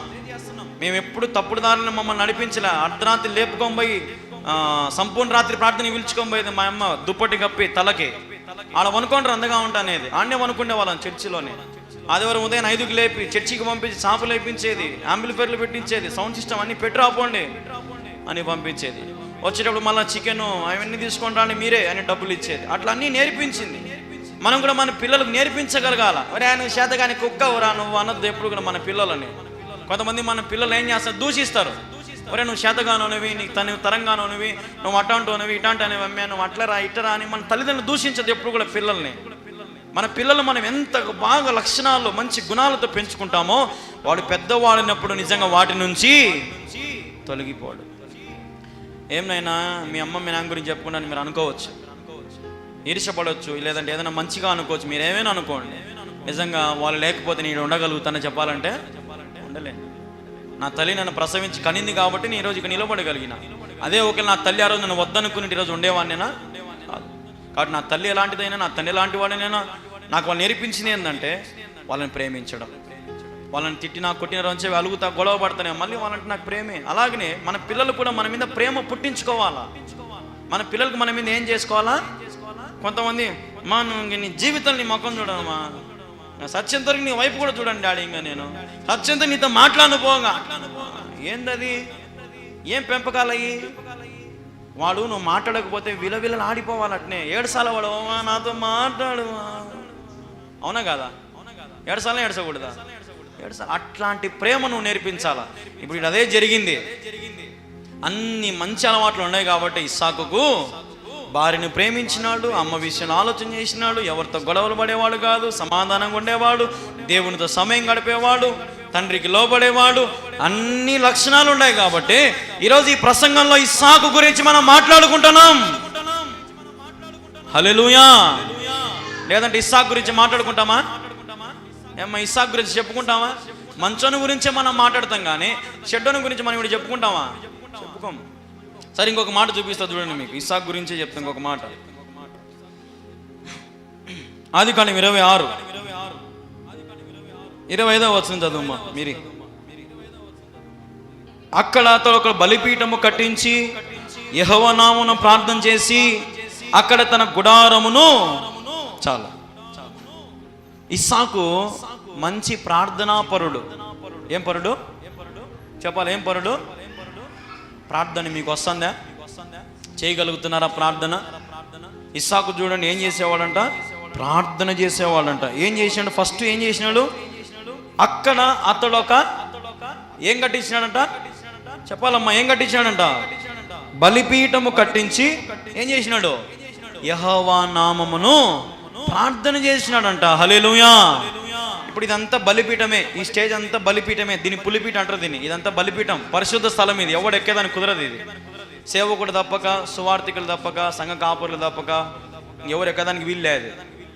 అతి పరిశుద్ధ స్థలం ఇది. ఈ పోడియం ఇది నిలబడి చెప్పేది ఎవరంటే కేవలం ప్రసంగికుడే, బోధకుడు మాత్రమే నిలబడి చెప్పాలి. ఇలా ఎవరు పట్టాలి నిలబడి చెప్పేది కాదు ఇది. అట్లాంటి ఈ పరిశుద్ధ బలిపీఠము దగ్గర ఇస్సాకు ఏం చేసేవాడంట? ప్రార్థన చేసేవాడు. ఏం చేసేవాడు? ఏంది మా డల్లుగా ఉండరు, నిద్ర వస్తుంది ఏంటమ్మా? ఏం చేసేవాడు? ఈ బలిపీఠం దగ్గర ఇప్పుడు మీరు ప్రార్థన చేసుకుని దేవుడు వింటాడా? వింటాడు. మీరు బలిపీఠం దగ్గరకు వచ్చి మోకాలు కనీసం రోజుకు ఒక 5 నిమిషాలు 10 నిమిషాలు అని రండి. నేను మీకు చెప్పేది ఇదే. ఇంకా ఇస్సాకు రోజు సాయంత్రం ఏం చేసేవాడంటే పొలంలోకి వచ్చి ధ్యానం చేసేవాడు, ప్రార్థన చేసేవాడు. మీరు కూడా బలిపీఠం దగ్గరకు వచ్చి ప్రార్థన చేసుకోండి, మీరే ఏకాంతంగా ఒక సాప వేసుకోండి అని ఎన్నోసార్లు చెప్పిన నేను మీకు. ఈ రోజున మరి మనం బాగా ఆలోచన చేయాలి. మంచి ప్రార్థన పరుడు. సరే, చివరికి ఒక్క మాట చూడండి. 25వ అధ్యాయం 21వ వచనం చదువుమా. ఇస్సాకుకు భార్య గొడ్రాలు గనుక అతడు ఆమె విషయమై యెహోవాను వేడుకొనెను. యెహోవా అతని ప్రార్థన వినెను గనుక అతని భార్య అయిన రిబ్కా గర్భవతి ఆయను. ఇస్సాకు భార్య పేరు ఏం పేరు అని చెప్పిన? రిబ్కా. ఏం పేరు ఇస్సాకు భార్య పేరు? రిబ్కా. రిబ్కాకు ఏం లేరంట? గర్భఫలం లేదంట, పిల్లలు లేరంట రిబ్కాకు ఇస్సాకుకు. అయితే వీళ్ళు ఏం చేసేవాళ్ళు? రోజు ఇద్దరు భార్య భర్త ఏం చేసేవాళ్ళు? నువ్వు మే ప్రార్థనకు అంటే వచ్చదా గర్భఫలం? నువ్వో యా ప్రార్థనకు అంటే వచ్చదా గర్భఫలం? ఇక్కడ ఏం చెప్తున్నారు? కుటుంబ ప్రార్థన. భార్య భర్త ఇద్దరు కలిసి ఏం చేసిన వాళ్ళంట చూడండి. ఆ మాట ఒక్కసారి చదవండి మళ్ళా. అతడు ఆమె విషయమై యెహోవాను వేడుకొనెను. ఏం చేశారంట? ఇద్దరు కలుసుకొని దేవుని సన్నిధిలో వేడుకొన్నారంట. దేవా మా గర్భఫలమేనైనా అని. ఇదే పనిలో ఉండాలా. గర్భఫలం లేనోళ్ళైనా, ఆరోగ్యం లేనోళ్ళైనా, శక్తి లేనోళ్ళైనా, మీకు ఉద్యోగం లేనోళ్ళైనా, పెళ్లిళ్ళు కానోళ్ళైనా ఎవరైనా సరే వేడుకుంటానే ఉండాలా. మరి వేడుకుంటే ఏమవుతుంది చూడండి. ఇప్పుడేం జరిగింది? వేడుకున్న తర్వాత గనుక అతడు ఆమె విషయమై యెహోవాను వేడుకొనెను. యెహోవా అతని ప్రార్థన వినెను గనుక ఏం చేశాడంట? యెహోవా ప్రార్థన విన్నాడంట. ఎవరి ప్రార్థన? ఇస్సాకు రిబ్కా చేసిన ప్రార్థన విన్నాడంట. ఎవరు? దేవుడు విన్నాడు. ఇప్పుడు తర్వాత ఏం చేసినాడు దేవుడు? గర్భవతి ఆయను అని చెప్పినాడు. నీ భార్య ఏమవుతుంది? గర్భవతి అవుతుంది. హల్లెలూయా, హల్లెలూయా. చూడండి ఎంత గొప్ప దేవుడు. భార్య భర్తలు ప్రార్థన చేసుకుంటే గర్భఫలం ఇచ్చిన దేవుడు. ఇస్సాకు ఇంత మంచి లక్షణాలు ఉన్నాయి కాబట్టి తన జీవితంలో మంచి లక్షణాలు కలిగినటువంటి దేవుని బిడ్డగా మనం ఇస్సాకును చూస్తూ ఉన్నాం. ఉదయకాల సమయంలో ప్రభు సన్నిధికి వచ్చిన మీలో నాలో కూడా ఇలాంటి మంచి లక్షణాలు ఉన్నాయా? నీలో ఈ ఆత్మీయమైన లక్షణాలు ఉన్నాయా? ఇది నా ప్రశ్న. వాగ్దాన పుత్రుడు, తండ్రికి లోబడిన వాడు, దేవునితో సమయం గడిపేవాడు, భార్యను ప్రేమించేవాడు, ఎవరితో గొడవ పడుకోకుండా సమాధానంగా ఉండేవాడు, సాయంకాలం పొలంలోకి పోయి ఏం చేసేవాడు? ధ్యానము చేసేవాడు, మంచి ప్రార్థనా పరుడు. లాస్ట్ది భార్య భర్త ఇద్దరు కలిసి ఏం చేసుకునేవారు? కుటుంబ ప్రార్థన చేసుకునేవారు. ఎంత మంచి లక్షణాలు ఉన్నాయమ్మా ఇతనిలో. బాబా, వీళ్ళనే కదా దేవుడు ప్రేమించేది. ఇట్లాంటి వారినే కదా దేవుడు ప్రేమించేది. లేచినప్పటి నుంచి రాత్రి వరకు ఎన్ని మాటలు, ఎన్ని సమస్యలు, ఎన్ని చీకు చింతలు పడతాము, ఎన్నిసార్లు దుఃఖపడతాము, ఎంత ఆలోచన చేస్తాము, ఎన్ని రకాలుగా బాధపడతామో. ఇస్సాకుకి ఏం బాధ లేదు. ఎందుకంటే ఇస్సాకుకు తోడున్న దేవుడు యెహోవాయే. హల్లెలూయా. అబ్రహాము దేవుడవు, ఇస్సాకు దేవుడవు, యాకోబు దేవుడవు, నాకు చాలిన దేవుడవు. హల్లెలూయా. ఇస్సాకుకు దేవుడై ఉన్నాడు యెహోవా. ఈరోజు కళ్యాణ్ కూడా దేవుడై ఉన్నాడు. నీకు కూడా ఏమై ఉన్నాడు? దేవుడై ఉన్నాడు. హల్లెలూయా. అందరు చెప్పండి నాతో పాటు, దేవుడు నాకు దేవుడై ఉన్నాడు. హల్లెలూయా. ఆయన నీకు దేవుడై ఉన్నాడు. నీ ఇంటి దేవుడు ఆయన, నీ కుటుంబానికి దేవుడు ఆయన, నీకు రాజులకు రాజు, ప్రభులకు ప్రభు ఆయన. నీలో మంచి లక్షణాలు ఉండాలా. మంచిగా నువ్వు ప్రేమించగలిగి ఉండాలా, దేవునికి లోబడి కలిగి ఉండాలా. ఆయన బలిపీఠం కట్టించి ప్రార్థన చేసేటువంటి వాడు. అంత మంచి ప్రార్థన పరుడు ఇస్సాకు. ఈరోజు నీవు కూడా అట్లాంటి ప్రార్థన జీవితం నీవు కలిగి ఉండాలి. ఈరోజున చాలా మంది ప్రార్థన జీవితం లేక నష్టపోతా ఉన్నారు. లోకానుసరమైన జీవితం జీవిస్తూ ప్రార్థనే మర్చిపోయినారమ్మా చాలా మంది. 20 ఏళ్ళు ఉంటుందేమో చర్చికి పోక, 10 ఏళ్ళు ఉంటుందేమో కొంతమంది చర్చిలో పోక, చర్చి ముఖం కూడా చూడు కొంతమంది ఆదివారం వస్తాయి కదా. ఇప్పుడు చూస్తారులే, ఇంకా 25వ తేదీ చూస్తారు, పండగ పొద్దు పోయి ఆడ పానకం ఇచ్చి ఆ పానక కోసం కొంతమంది పోతే, కొంతమంది ప్రార్థన కోసం పోతే, కొంతమంది కొత్త బట్టలు కట్టుకునేమని సున్నీకి పోతే, కొంతమంది ఎవరెవరు ఏం కట్టుకొచ్చారో సున్నీకి పోతే. ఈ వ్యవహారాలు జరుగుతాయి మందిరంలో 20వ తేదీ. దేవుని గురించి మనసారా ఆరాధించుకునే వాళ్ళు పోయేది కొందరే. అనేకమైన ఆలోచనలు ఎక్కువ, బయట తిరిగేటోళ్ళు ఎక్కువ. ఇట్లాంటి పరిస్థితులలో మనం ఉండం భక్తి చేసుకునే విషయంలో. కాబట్టి ఇస్సాకును చూసి ఈరోజు మనం నేర్చుకున్నాం ఆదివారపు ఆరాధనలో. నువ్వు బలలో చేవేయాలంటే, నువ్వు దేవుని శరీరములో దేవుని రక్తములో నువ్వు పాలు భాగస్తులు అవ్వాలంటే ఖచ్చితంగా ఈ లక్షణాలు అలవాటు చేసుకో. ఏం చేసుకోవాలా? ఈ మంచి లక్షణాలను నువ్వేం చేసుకోవాలా? అలవాటు చేసుకోవాలి. రోజు పాటించండి ఇవి. చూడండి, ఒక మాట చూపిస్తాం మీకు. నెహెమ్యా 8వ అధ్యాయం, నెహెమ్యా 8వ అధ్యాయం 10వ వచనం. మీరు దుఃఖపడకుడి, యెహోవా యందు ఆనందించడం వలన మీరు బలము నొందెదరు. మీరేం చేయకూడదంట? దుఃఖపడకూడదంట. ఎవరి వల్ల ఆనందించాలంట? దేవుని వల్ల ఆనందించండి.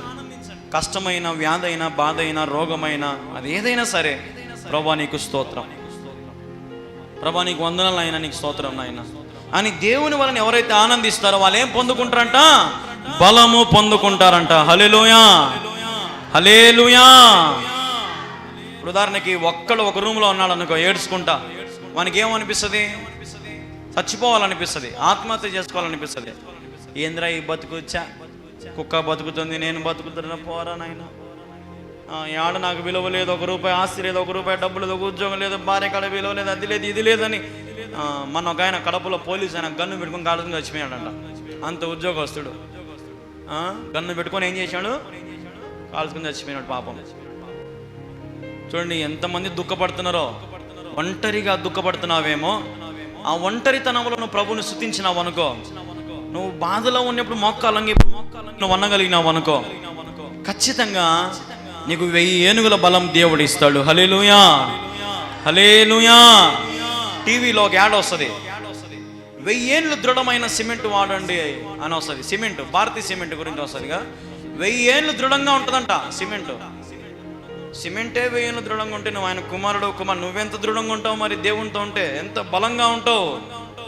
నీతిమంతులు ఎన్నటికి కదిలించబడరు. హల్లెలూయా. ఎన్నటికి దేనికి భయపడు నీతి, అన్నిటికీ బలమే, ధైర్యము, గుండె ధైర్యం ఎక్కువ ఉంటుంది. నిన్న ఫంక్షన్ జరిగేటప్పుడు జ్యోతి వాళ్ళ దగ్గరికి, చంద్రబాబు ఇంటి దగ్గర నడుచుకుంటూ వచ్చాను నేను. సౌండ్ బాక్సులు అన్నీ వాళ్ళు తీసుకొని పోతుంటే నేను నడుచుకుంటూ వచ్చాను. నేను ఆటోలో ఒక ఆయన కూర్చున్నాడు, ఎవరో ఒక ఆయన ఇంత పెద్ద బొట్టు పెట్టుకొని, ఆటోలో 2-3 కూర్చొని అన్నీ ఉండరు. పక్కన ఎవరో మరి డ్రైవర్ ముఖం చూలే కానీ నేను ఆయనతో ఒక మాట అంటున్నాడు, ఎవరు ఆ చర్చి కట్టేది అని అన్నాడు.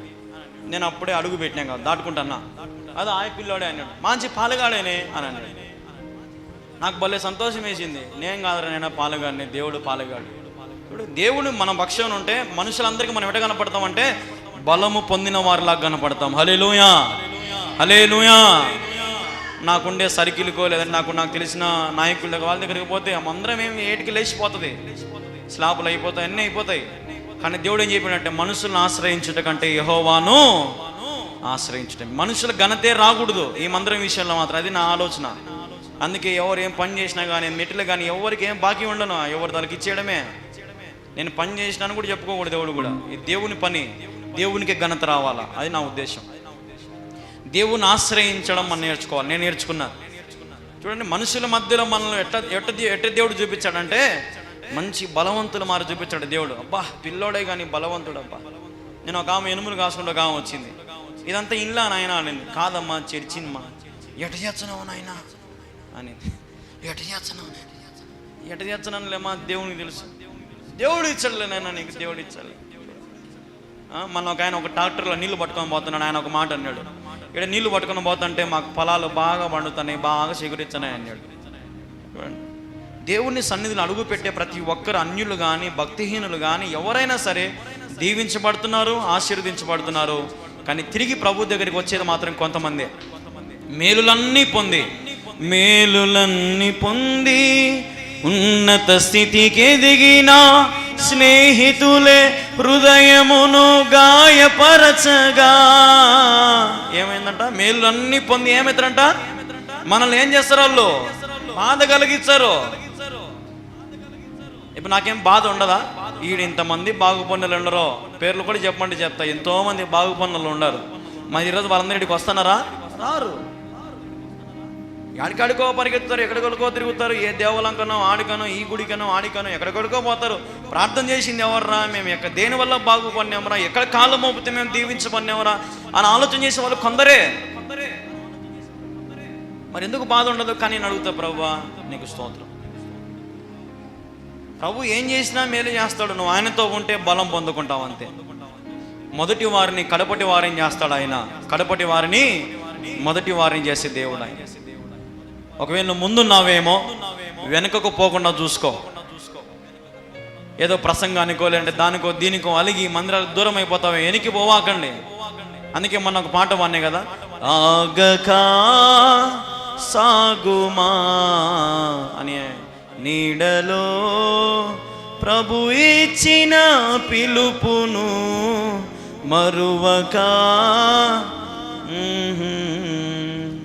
ఆగక సాగుమా. ఆగక ఏం చేయాలంట? మనము సాగిపోతుండాలమ్మ. కొంతమంది నిలబడిపోతారు అట్నే. ఒక్కరం ఆరోగ్యం ఇచ్చానే ఇంటికాన్ని కూర్చొని ఎంజాయ్గా తినుకుంటూ తిరుగుతూ అడవిటి ఆగిపోతారు. చర్చికి రావడం కూడా ఆగిపోతారు. ప్రభు కాడికి రావడం కూడా ఏమైపోతారు? ఆగిపోతారు. కానీ నేనేం చెప్తానంటే, నువ్వు అన్ని మేలులని పొందుకున్నాక, దీవెనలన్నీ పొందుకున్నాక ఆగిపోకుండా నువ్వేం చేయాలా? దేవునితో సాగిపోయే తనం ఉండాలా. హల్లెలూయా. ఇస్సాకు దేవునితో సాగిపోయినాడు, దేవునితో నడిచినాడు, దేవునితో ఉన్నాడు, దేవుని ప్రేమించాడు, దేవునికి లోబడ్డాడు. కాబట్టి ఇస్సాకు ఇన్ని మంచి లక్షణాలు ఉన్నాయి. ఈరోజు ఎందుకు ఆగిపోతావు? ఎందుకు ప్రభు దగ్గర రాలేకుండా ఎందుకు నిర్లక్ష్యం చేస్తున్నావు? ఎంతమంది సాకులు చెప్తారండి. అసలు మందిరం రానికి గంటన్నర సేపు కూర్చోవడానికి. ప్రభు ఎన్ని లక్ష్య పెట్టడా? ఆలోచన లేదా మీకు? ఎన్నిసార్లు చెప్పినా అంతే. కొంతమంది నేను షెడ్ అయితే లాస్ట్కి చెప్పి కళ్యాణ్ కండిషన్కి చెప్తాడు, కళ్యాణ్ ఉండదని చెప్తాడు, కళ్యాణ్ ఖచ్చితంగా టైంకి రమ్మంటాడు, కళ్యాణ్కి మాకు ఒకరోజు పోకపోతే ఏదని అంటాడు. అనిపించుకోకుండా నువ్వు రా. ఊరికి మందిరం తుడుసండమ్మా, మందిరం క్లీన్ చేసి పోండమ్మా అంటే ఆ రోజు వచ్చి క్లీన్ చేసిపోతే మరుసటి రోజు చర్చికి రారంగా. నువ్వు క్లీన్ చేయమని చెప్పినావు, క్లీన్ చేసిపోయినావు అంతే. ఇటున్నారు కొంతమంది. పేర్లు రాసింది ఎందుకు? అలవాటు అవుతారులే, చర్చిలు ఆ పని చేస్తే వచ్చి కూర్చుంటారని ఇచ్చి నాకే మళ్ళా సినిమా చూపించారు అడ్డ తిరిగి. మీ జ్ఞానం ముందర నా జ్ఞానం ఎంత? మీ తెలివి ముందర నా తెలివి ఎంత? ప్రభు ప్రేమిస్తున్నాడు మిమ్మల్ని. ఆయన ప్రేమకు మీరు పాత్రలుగా ఉండాలా. హల్లెలూయా. ప్రభు మిమ్మల్ని ప్రేమించి మీకు ఇచ్చే ప్రతి అవకాశం ఉపయోగించుకోండి. ఆయన అవకాశం ఇచ్చేవాడు, కల్పించేవాడు. ఆయన అవకాశం ఇచ్చినప్పుడు తీసుకోవాలా. నేను రాత్రి ఒక మాట చెప్పిన, యజమాని మాట వినకపోతే దాసులకు ఏమవుతారు? దాసులకు ఏమొస్తుంది? నష్టం వస్తుంది. ఇప్పుడు ఉదాహరణకి యజమానుడు ఓనరు రే ఈ పని చేయరా అన్నాడు అనుకో, నేను చేయను పో అన్నాడు అనుకో, యజమాని ఏమంటాడు? నువ్వు నాకు వద్దురా, నేను పనిలో నుంచి తీసేచ్చా. అవునా అంటాడా? అన్నాడా? సరే ఒక 10 రోజుల తర్వాత ఇక్కడ మళ్ళీ ఏడుచుకుంటూ వచ్చి, సార్ తెలియక అన్నలే సార్ ఆ రోజు, ప్లీజ్ సార్ నా ఉద్యోగం ఈ సార్ అంటే ఏమంటాడు? సరే పోరా చేసుకోపో. ఒక అవకాశం ఇచ్చాడు. సరే ఆ అవకాశం కూడా బాగా చేసుకోకపోతే మళ్ళీ ఏం చేస్తాడు? తీసేస్తాడు. ఇంకా ఈసారి ఏడిచిపోయినావు అనుకో, ఒరే నాకు ఓపిక పోయిందిరా, ఈసారి మాత్రం ఏమైనా తప్పు చేసినావు అంటే మాత్రం ఖచ్చితంగా నేను జీవితంలో నిన్ను పెట్టుకోనుగా. సరే చేరినాడు, మళ్ళీ ఏదో ఒక తప్పు చేసింటాడు. పనిలోంచి ఏం చేస్తాడు? యజమాని తీసేస్తాడు. తీసేసినాక ఇప్పుడు పోయి మళ్ళీ బంగపోతే యజమాని ఏమంటాడు? ఇంకా నా గేట్లో నుంచి ముందు బయటికి పోరాను, ఏదో నాయలా పనికి రావు, పని చేయవు, ఏం చేయవు, బంగపోనికి వచ్చావు, సాకులు చెప్తావు, డబ్బులు ఇస్తే మళ్ళీ ఎనికి కూడా తిరిగి చూడవు, పో ఎనికి పో అని ఏం చేస్తారు? తరమేస్తారు. ఆలోచన చేయాలి మనం. దేవుడు కూడా అంతే. ఒకసారి క్షమిస్తారు, 2 సార్లు, ఇంకెన్నిసార్లు క్షమించాలమ్మా? 2023 సంవత్సరంకి వచ్చినాము. ఇన్ని ఏళ్ళు క్షమించి నీ పాపాలని కడిగి కడిగి కడిగి కడిగి నీకు ప్రతి దినం అవకాశం ఇచ్చినట్టు బాగా బతుకుతావని, బాగా ప్రార్థన చేసుకుంటావని, బాగా చర్చికి వచ్చావని, నీ పనులు చక్కగా చేసుకుంటావని, మోసం చేయకుండా, అన్యాయం చేయకుండా, అతిక్రమం చేయకుండా, దేవునికి తగినట్టుగా నువ్వు ఉంటావని దేవునికి ఎన్ని అవకాశాలు ఇస్తున్నా కూడా ఏంది పనులు నువ్వు చేసేది? ఏం పనులు చేస్తున్నావు నువ్వు? ఆలోచన లేదా నీకు? జ్ఞానం లేదా నీకు? నీకు దేవుడు బుద్ధి, జ్ఞానం, వివేచన నీకు దేవుడు ఇయ్యలేదా? అన్నీ ఇచ్చినాడు దేవుడు. దేవుని కోసం వాడు అన్ని దేవునికి ఇచ్చినాడు. ప్రభు కోసం ఏం చేయవు? ఆలోచన చేయాలా? ఈరోజున మనం మందిరాలు నీట్గా చేసుకోవడం కాదు, మన హృదయం కూడా ఏం చేసుకోవాలా? నీట్గా చేసుకోవాలి. మీ ఇండ్లు నీట్గా చేసుకోవడం కాదు, మన హృదయం కూడా ఏం చేసుకోవాలా? నీట్గా చేసుకోవాలా. యాన్నో పైన మూలను డేశాన్ని తీసి దుమ్ము పట్టిన డేశాన్ని కడిగి కడిగి కడిగి తెల్లగా చేసి దాన్ని తెచ్చి ముందర పెడతారు. ఎందుకు? అందరూ చూడాలా డేశ, బాగా పెద్ద డేశ ఉంది మా ఇంట్లో, డేశాన్ని ఏమో అందరూ చూడాలా. మరి నిన్ను యేసు ప్రభు చూడొద్దా? నిన్ను ఆయన చూసి పరలోకాన్ని తీసుకొని పోవద్దా? ఈ ఆలోచన చేసుకోరు. నాకు అర్థంగా కొంత అసలు ఇట్లా ఈ వల్ల ఆలోచన కూడా చేసుకోరు. ఒరే మా ఇంట్లో గిన్నెలు ఇంత నీట్గా ఉన్నాయి, నా బతుకు కూడా నీట్గా ఉందా? ఒరే మా ఇంట్లో ఇంత నీట్గా పెట్టుకుంటానే నా బతుకు నీట్గా ఉందా? ఏముంది నాలో పొరపాటు? ఏమన్నా బూతులు ఉన్నాయా? అలవాట్లు ఉన్నాయా? వ్యసనాలు ఉన్నాయా? పోనీ ఎవరైనా దూషిస్తానా? ఎవరైనా అపహసిస్తానా? ఎవరైనా అవమానపరచ, ఎవరికైనా అబద్ధ సాక్షులు చెప్తానా అని ఆలోచన చేసుకోరా? అంత మితిస్థిమితం లేకుండా ఉంటారు చాలామంది ఈ రోజున. ఈరోజు ఈ మాటలు ఎందరైతే కలవరి ప్రార్థన టీవీలో వింటున్నారో దేవుడు మీతోనే సూటిగా మాట్లాడుతున్నాడు. ఇక్కడ కూర్చున్న వారితో దేవుడు మీతో శ్రేష్టంగా మాట్లాడుతున్నాడు. ఇస్సాకు కొన్ని లక్షణాలు నీవు కూడా కలిగి ఉందువుగాక. హల్లెలూయా. బిగ్గరగా చెప్దాం హల్లెలూయా. ప్రభు బలలో మనం చేయి వేస్తున్నాం. ఆయన వాక్యం యథార్థమైనది. దేవుని పనులన్నీ చేయనదంతయు సఫలపరిచే దేవుడు. నువ్వు చేసే ప్రతి పనులు సఫలపరిచే దేవుడు ఆయన. కాబట్టి నువ్వు లోబడగలిగితే, ఆయన మాటని వినగలిగితే, చూడండి ఒక మాట మత్తయి సువార్త 6:33 ఉంటుంది. మీరు ఆయన రాజ్యమును నీతిని మొదట వెదుకుడి. ఏం చేయాలంట? మొదట ఆయన నీతిని, ఆయన రాజ్యాన్ని ఫస్ట్ ప్రియారిటీ దేవునికి ఇవ్వాలమ్మా. నువ్వు అది గుర్తుపెట్టుకో. లేక పుట్టినాడు నీ కొడుకుకు ఇస్సాకుకు అబ్రహాము ఇంపార్టెన్స్ ఇచ్చినాడా? ఇంపార్టెంట్ ఇచ్చినాడా? ఇలా అబ్రహాము నీ కొడుకుని తీసుకొని నాకు పైకి తీసుకొని రా, నాకు బలి కావాలా. ఓకే దేవా తీసుకొని వస్తా అని పోయినాడు అంతే. ఏంది దేవా లేక నువ్వే ఇచ్చి వాని ఏదో మేము ముద్దుగా గోముగా పెంచుకుంటే నువ్వేంది వాడిని అడుగుతావు అని అన్నాడా? అసలు దేవునివేనా? నాకు లేకలకు ఇచ్చిన కొడుకును పడుకుని అడుగుతావా? నువ్వేం దేవునివి అన్నాడా? మనం ఏంటంటామా? ఒకవేళ ఎవడన్నా వడ్డీ వాడి ఇంటికాళ్ళకి వచ్చాడు అనుకో, ఈ దేవుడు ఉండాడో సచ్చినాడో నాయన, వీని కాళ్ళు చేతులు ఇరిగిపోలే. వడ్డీలకి ఇచ్చిన కూడా తిట్టడం చాలా ఉంది. వాడు పోయేటప్పుడు యాక్సిడెంట్ ఎలా సచ్చాడు, ఉసిరి పోసుకుంటాడు అని ఏళ్ళు ఇరిచి చంపేటలు ఎంతమంది లేరమ్మా? ఇవన్నీ మానుకోవాలా మనం. వీలైతే ప్రేమించాలా. హల్లెలూయా. అంతేగాని దూషించద్దు. ఎవరిని కూడా ఒక మాట అనొద్దు, పల్లెత్తి ఒక మాట. మన నోట్లో నుంచి సమాధాన పలుకులు రావాలా. అందుకే వాక్యం ఒక మాట ఉంది. మీరు ఏ గృహంలోకి వెళ్ళినా, ఏ ఇంట్లోకి వెళ్ళినా, ఏ కుటుంబంలోకి వెళ్ళినా మీరందరూ ఏం చెప్పి రావాలంటే, ఈ కుటుంబానికి సమాధానము కలుగును గాక అని చెప్పి రావాలని ఉంది. హల్లెలూయా. ఏం చెప్పి రావాలంటే మన నోటితో సమాధానం కలగాల. మన ఇంట్లో సమాధానం ఉండాలా, నీ ఇంట్లో సమాధానం ఉండాలా. అప్పుడు నువ్వు దేవుని బలం పొందుకుంటావు, ఆయన నీతి రాజ్యాన్ని వెతుకుతావు. ఇస్సాకుల లక్షణం ఉంది. దేవుని బహుగా ప్రేమించినాడు, తల్లిదండ్రులను ప్రేమించినాడు, భార్యను ప్రేమించినాడు, ధ్యానం చేస్తున్నాడు, ప్రార్థన చేస్తున్నాడు. గొడవపడే తనము లేదు, సమాధానం తనం ఉంది, దీనత్వం ఉంది, సాత్వికం ఉంది. ఎన్ని ఉన్నా ఒదిగుండే తనం ఉంది. నీ కాడ ఏమీ లేదు, గాలిపట్ట మాదిరి ఎగిరెగిరి పడతారు కొంతమంది. సూపుల్లో, మాటల్లో, ప్రవర్తనలో అబ్బా ఏముండదు, దమ్ముడి ఉండదు. కానీ మాటలు కోటలు దాటిపోతాయి కొంతమంది అయితే. ఎంత తగ్గించుకుంటే అంత మీకే మంచిది. ఈరోజు మీ జీవితంలో ఎన్ని ఉన్నా ప్రభు దగ్గర లోబడి ఉండండి. నువ్వు కలెక్టర్ అయి ఉండొచ్చు, సీఎం అయి ఉండొచ్చు, పిఎం అయి ఉండొచ్చు, దేవుని ముందర నువ్వు కింద కూర్చోవాల్సింది. ఇది గుర్తుపెట్టుకో. ఎవరైనా సరే ఈ లోకంలో దేవుని సింహాసనం ఎదుట నిలబడాల్సిన వారమే. ఎంత పెద్ద గొప్పోడైనా, ఎంత ధనవంతుడైనా ఆయన సింహాసనం మీద కూర్చోవాలంటే యేసయ్యను దాటి రావాలా. హల్లెలూయా. యేసయ్యను దాటి రావాలంటే నువ్వు యేసయ్యను పోలి నడుచుకోవాలి. ఇది సింపుల్ లాజిక్ చెప్పాలంటే. యేసయ్య విడిచి వెళ్ళిన మాదిరి నువ్వు అనుసరించాలి. యేసయ్య చేసిన ప్రతి పని నువ్వు అలవాటు చేసుకోవాలి. నువ్వు ఆ పనులు చేయాలి. అప్పుడు దీవించబడతావు, ఆశీర్వదించబడతావు. తోమా అందరు వేసుకున్నారంట, చీట్లు వేసుకున్నారంట. తోమాకి ఇండియా వచ్చిందంట. ఇండియా తోమాకి ఏమొచ్చిందంట? తోమాకి ఇండియా అంటే ఏది? ఇండియా అంటే ఏంది? ఏంది మా ఇండియా అంటే? మన దేశమే, భారతదేశం. ఇండియా అంటే ఏంది? వచ్చిందంట తోమాకి.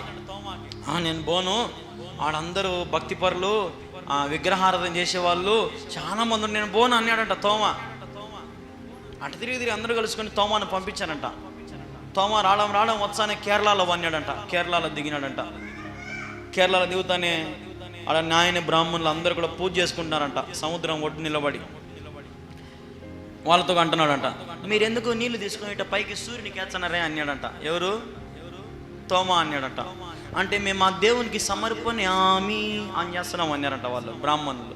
అప్పుడు తోమా అన్నాడంట, సరే మీ దేవుడు నిజమైన దేవుడు అయితే ఆ నీళ్ళు అట్నే గాల్లో ఉండాలన్నాడంట. చూడు ఏం లిటికేషన్ పెట్టినాడు. ఏమన్నాడంట? ఫస్ట్ రావడమే సినిమా చూపించినాడు. చూడు ఏమన్నాడంట, గాల్లో నీళ్ళు ఉంటాయా? గాల్లో నీళ్ళు సరే నువ్వు చేస్తావా? ఎందుకు నేను చేస్తా, మా దేవుడు గొప్పవాడు. సరే చూసుకుందామైతే, నీ దేవుడు గొప్పవాడా మా దేవుడు గొప్పవాడని నీళ్ళు తీసుకున్నాడు. నాయం బ్రాహ్మణులు ప్రార్థన చేసుకుని అది చేసి ఇచ్చేసి చల్లారంట పైకి. చల్లితే నీళ్ళు అన్నీ ఏమైనాయంట? అన్ని కింద ఒక సెకండ్లో పడిపోయినాయంట చల్లుతానే. తోమ ఆకాశం వైపు చేయెత్తి, ఇదిగో ప్రభా ఈ సమయంలో అద్భుతం చేస్తున్నా, నేను నీ సహాయం నాకు కావాలా, ఈ నీళ్లు గాల్లో నిలబడాలని చెయ్యి అట్నే కిందికి దించాడంట. నీళ్ళు అట్నే ఉన్నాయంట పైన. అందరూ భయపడినారంట. ఓ అమ్మ, వీడు కానీ మన భారతదేశంలో ఉంటే మొత్తం అందరినీ క్రిస్టియన్లు చేసి పారేచ్చర్రీడు, వీని ఏదో ఒకటి చేసి మనం సంపాలని అనుకున్నారంట. తరుముకున్నారంట. ఎవరిని? తోమాను. తరుముకుంటే వచ్చి పరిగెత్త వచ్చి చెన్నైకి వచ్చి చెన్నై పైన కొండ మీదకి ఎక్కినాడు. ఆడ ప్రార్థన చేసుకుంటున్నాడంట. వెనకల పక్క నుంచి కత్తితో నరికేసినారంట. ముక్కలు నరికేసినారంట. అదే ఇప్పుడు చెన్నైలో ఉంది థామస్ మౌంట్ అని. వెన్నుపోటు. ఎక్కడ ఈ దేశము క్రైస్తవ దేశంగా మార్చబడుతుందో అని అనేకమైన మతాలు కలుసుకొని తోమాను ఏం చేశారంటే నరికేసేసినారు, చంపేసినారు. హతసాక్షి అయిపోయినాడు తోమా దేవుని కోసం. చూడండి, ఈరోజు నిజంగా మీరు చెప్తే నమ్ముతారు నమ్మరో, తోమా పడిన ప్రతి చుక్కకు చెన్నైలో అంట సందుకు 3-4 చర్చిలు ఉన్నాయంట. ఎన్ని ఉన్నాయంట సందుకు? 3-4 చర్చిలు ఉన్నాయంట చెన్నైలో. వెలంగాని చర్చిలు ఏమి, ఇంక ఈ వల్ల అయితేనేమి, చెన్నైలో ఏమి, రైల్వే స్టేషన్ దగ్గర ఎన్నో ఉన్నాయి చర్చిలన్నీ. ప్రతి చుక్క బొట్టుకు ఆడ ఒక మందిరం వెలిసిందంట. దేవునికి మహిమ కలుగును గాక. హల్లెలూయా. అట్లాంటి భక్తిపరుడమ్మా తోమా. అట్లాంటి వాడు ఈ దేశంలోకి వచ్చి ఇంత కష్టపడి ఇంతమందిని, ఇన్ని సంఘాలు, ఇంత కథ ఏర్పడింటే ఈరోజు నువ్వేందు ఇంకా లోకానుసారమైన జీవితం జీవిస్తున్నావు ఏందో నాకు అర్థం కాదు. నీకు అన్యులకు నీకు వేరే వాళ్ళకి తేడా లేకుండా పోతుంది. ఒకప్పుడు చర్చి కంటే స్త్రీలందరూ కూడా నాకు తెలియదు, నా చిన్నతనంలో అందరు తెల్ల చీర కట్టుకొని వచ్చేవాళ్ళు. ఇప్పుడు మేమేం విధవరాళ్ళమ్మా తెల్ల చీరలు కట్టుకోండి. ఇటొచ్చని మాటలు. ఏమ్మా ఆదివారం పునరుద్ధరణ ఆరాధన బల్ల ఉంటుంది, పరిశుద్ధంగా తెల్ల చీరలు తెల్ల చక్కగా ప్యాంట్ వేసుకున్నాను ఆయన అంటే ఏమంటున్నారు? ఈడేమంటాడు, నేనేం పెళ్లి కొడుకున్నా ఈడంటాడు. ఆమె ఏమంటది, నేనేం విధవరాలనా ఏమంటుంది. ఇప్పుడు అన్ని రంగులే. మందిరంలో ఎక్కడా పరిశుద్ధత లేదు, మందిరం మీద ఆశ లేదు. మీరు గమనించండి, ఒక మాట చెప్తాను నేను మీకు. ఒక మాట చెప్పి నేను ముగించా. ఆడొక దేవాలయం ఉంది, మీరైనా పోండి ఎప్పుడన్నా. దేవాలయానికి పోయేటప్పుడు వాళ్ళు ఎట్టపోతారు దేవాలయం పోయేటప్పుడు వాళ్ళు కాళ్ళు చేతులు కడుక్కొని స్నానం చేసుకొని తల స్నానం చేసుకొని అన్ని సిద్ధపడి అన్ని బేడి తీసుకొని ఎట్టపోతారు మందిరంలోకి. వాళ్ళు పోవడం ముందు గడపని మీద మొక్కి కాళ్ళు మొక్కొని పరిశుద్ధంగా లోపల పోతారు. అవునా కదా? ముస్లిమ్స్ని చూసుకోండి, వాళ్ళు ఏం చేస్తారు, వాళ్ళ బాడీలో అంటే వాళ్ళ శరీరంలో కొంచెం కూడా ఏది కూడా పాపం ఉండకూడదని వాళ్ళు ఒడుగులు చేసుకుంటారు. మట్టి పేరుకోకుండా ఉండడానికి, పాసు పేరుకోకుండా ఉండడానికి ఒరుగులు చేసుకుంటారు వాళ్ళు. చెవులు, ముక్కులు, కన్నులు, మెడ మొత్తం అన్ని నీటి కడుక్కొని మసీదులోకి పోతారు వాళ్ళు. మనము పొద్దున్న నుంచి ఆడమోపి, పిర్రలు ఈడమోపి, ముడ్డి ఆడమోపి ఆ మాసిపోయిన చీరలు, మాసిపోయిన డ్రెస్సులు, చర్చిలోకి వచ్చాక ప్రార్థనలే ఏమీలే. నిజంగా చెప్తానమ్మా, క్రైస్తవులంత దరిద్రంగా చర్చిని ఎవరు చూసుకోరమ్మా. బయటలో వాళ్ళ దేవాలయం ఎంత బాగా చూసుకుంటారో. ఒక దేవాలయం కట్టాలంటే మీరు వాళ్ళని అడగండి, అందరూ 10,000, 20,000, లక్షలు, 10 లక్షలు కానుకలు ఇచ్చారు వాళ్ళు. మనలో ఒక చర్చి కట్టాలంటే ఏమవుతుంది? ముందుకు కూడా రాదు చెయ్యి అని అంటది, చెయ్యి ఆగిపోతుంది, చెయ్యి ముందుకు కూడా రాదు. ఇటుంది మన మందిరాల పరిస్థితి, దేవుని పరిస్థితి. క్రైస్తవులలో ఇట్లాంటి ప్రేమ ఉంది. కాబట్టి మీరు చాలా జాగ్రత్తగా ఉండి, మెలకువగా ఉండి, దేవుని మందిరాన్ని ప్రేమించండి, దేవుని ప్రేమించండి. మందిరానికి వచ్చేటప్పుడు మంచిగా రండి, యథార్థంగా రండి. నేను మీకు ఎన్నోసార్లు చెప్పిన, ఇప్పుడు ఉదాహరణ నా కుమార్తెని తీసుకోండి. నా కుమార్తె అంతా ఆడుకొని పాస్ పోసి బాత్రూమ్ కూర్చొని గలీజ్గా ఉన్నిందనుకో, నాకు ఎత్తుక బుద్ధి కూడా కాదు. స్నానం చేసుకొని బాగా పౌడర్ వేసి, ప్యాంపర్ వేసుకొని, సంకల్లో మొత్తం మెడకంతా పౌడర్ వేసుకొని, బాగా తలదూగి క్లిప్పులు పెట్టుకుంటేనే ఇట పోతాయి చేతులు, ఒక కేటికి పోయి ఉంటాయి ఇట రామ్మ అని. దేవుడు కూడా అంతే. మరి ఆయన ఆలయంలో ఆయన ఎదురు చూస్తుంటాడు. ఎవరి కోసము? మీకోసమే. హల్లెలూయా. రా బిడ్డ, నీకోసం ఎదురు చూస్తున్నా. నువ్వు ఆయన దగ్గరకు వచ్చినప్పుడు సంతోషంగా, సమాధానంగా, సంతోషమే సమాధానమే, సంతోషమే సమాధానమే, సంతోషమే సమాధానమే, చెప్పనా సఖ్యమైన సంతోషం. హల్లెలూయా. ఎట్లా రావాలంట దేవుని మందిరంలోకి? చెప్పనా సఖ్యమైన సంతోషముతో రావాలా. నీకు బయట ఎన్ని దిగుళ్ళైన, ఎన్ని బాధలు, అడుగు పెడతానే నవ్వుకుంటా మనసు పూర్తిగా ప్రభువుకు అడిగారు. ఎందుకు?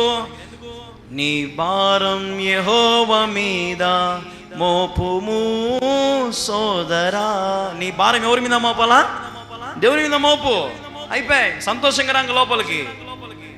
ఆ నుంచి డీలా పడుకుంటా, ఏడ్చుకుంటా, ఏమొచ్చరా కొంతమంది. భారం మోపండి అమ్మా దేవుని మీద. అది నేను చెప్పేది మీకు. ఇంట్లో ప్రార్థన అనుభవం ఉండాలి మీకు. ఇంట్లో పాటలు పాడుకోవాలా. ఇడికి వచ్చినాక శవాలు కడవానింటి పాడుతున్నారు పాటలు. ఏందో మరి ఏం పాటలు పాడుతున్నారు, ఏం కథనో, ఇంటికా నేర్చుకోకుండా ఏం చేస్తుంటారో మరి. శవాలు కడ ఏడ్చుకుంటా ఏందది? దేవుని మందిరంకి వచ్చి గట్ట పాడాలా. ఓ యేసుని ప్రేమ, సంతోషంగా పాడాలా, ఆనందంగా పాడాలా. దేవుని మందిరంలోకి ఎందుకు వచ్చినావు? నీ దుఃఖ దినములన్నీ సమాప్తం అయిపోవడానికి వచ్చినావు. హల్లెలూయా. ఎందుకు వచ్చినావు దేవుని మందిరంలోనికి? నీ దుఃఖ దినములను ఏమైపోవాలా? సమాప్తం అయిపోవాలా. నువ్వేంది దుఃఖంతోనే పాటలు పాడతావు, దుఃఖంతోనే ప్రార్థన చేస్తావు, దుఃఖంతోనే ఇంటికి పోతావు. ఏంది ఇది? ఏంది పద్ధతి? ఏంది క్రమం? ఏంది ఇది? కాబట్టి ఈరోజు మన దేవుడు ఇస్సాకు ద్వారా మన మనోనేత్రాలు దేవుడు తెరిచినాడు. హల్లెలూయా. కాబట్టి ఇస్సాకులో ఉండే లక్షణాలు మీరు కూడా కలిగి ఉండాలి. ఇస్సాకు మంచివాడు. ఈరోజు మీరు కూడా దేవుని దగ్గర మంచి వారిగా ఉండాలి. దేవుని మందిరాన్ని ప్రేమించండి, దేవునితో సమయం గడపండి, బలిపీఠం దగ్గర నిజంగా ప్రార్థన చేసుకోండి. అమ్మా మీకు దీన్ని మించిన లేదు. నేను ప్రార్థన చేసేదానికంటే బలిపీఠం ఇక్కడ మోకాలు వంగి దానికి తలట ఆంచుకొని రోజు ప్రార్థన చేసుకోండి. మీకు ఎట్టుంటుంది అనుకుంటున్నారు? నాకు ఎప్పుడైనా ఏదైనా బాధ వచ్చి నేను అదే పని చేసి వచ్చాను, తల పెట్టుకొని ప్రభువా అని ప్రార్థన చేసుకుంటారు అని చెప్పి సమాధానానికి వెంటనే వస్తుంది బలిపీఠం దగ్గర ప్రార్థన. ఎందుకంటే ఇది ఎవరి సింహాసనము? దేవుని సింహాసనం. ఇక్కడ ఎవరు ఆసీనులై ఉంటారు? దేవుడు ఆసీనుడై ఉంటాడు. కాబట్టి ఈరోజు నీ ప్రార్థన దేవుడు వింటాడు, నా ప్రార్థన దేవుడు వింటాడు. కాబట్టి మీరు అందరూ కూడా భక్తి పరులుగా యథార్థంగా ఉండండి. ప్రభు మందిరానికి వచ్చేటప్పుడు మందిరాన్ని ప్రేమించండి, చక్కగా రండి మందిరానికి, చాలా సంతోషంగా రండి మందిరానికి, సమాధానంతో రండి మందిరానికి. భారం అంతా దేవుని మోపి వచ్చేయి, బలము పొందుకుంటావు నువ్వు ఆటోమేటిక్గా. నీ దుఃఖ దినాలు సమాప్తం అయిపోతే దేవుని దగ్గరకు వస్తే ఉత్సాహంగా నువ్వు గానం పాడాల ప్రభు దగ్గర. హల్లెలూయా. అటు ప్రభు బలలో మనం చేయవేస్తున్నాం, ఉత్సాహంగా బలలో చేయవేయండి. ఉత్సాహంగా ప్రభు ఇంకా నుంచి ఈ డిసెంబర్ నెలలో ఒక నూతన నిర్ణయం తీసుకుంటాం, ఒక నూతన తీర్మానం తీసుకుంటున్నాం. ప్రభు నాలో ఇక నుంచి దుఃఖము నేను పెట్టుకోనంగా సంతోషంగా ఉంటా ప్రభా, నవ్వుతా ఉంటా ప్రభా, బలంగా ఉంటా ప్రభా. నా భారం అంతా నీ మీద నేను మోపుకుంటా. ఇస్సాకు కొన్ని లక్షణాలు నాకు కూడా కావాలి నాయన. ఇస్సాకును ఏ రీతిగా అయితే నువ్వు దీవించినావో నన్ను కూడా దీవించు ప్రభు అని నువ్వు అడిగితే ఇస్సాకు కొన్ని లక్షణాలన్నీ నువ్వు కూడా కలిగి పొందుకుందువుగాక.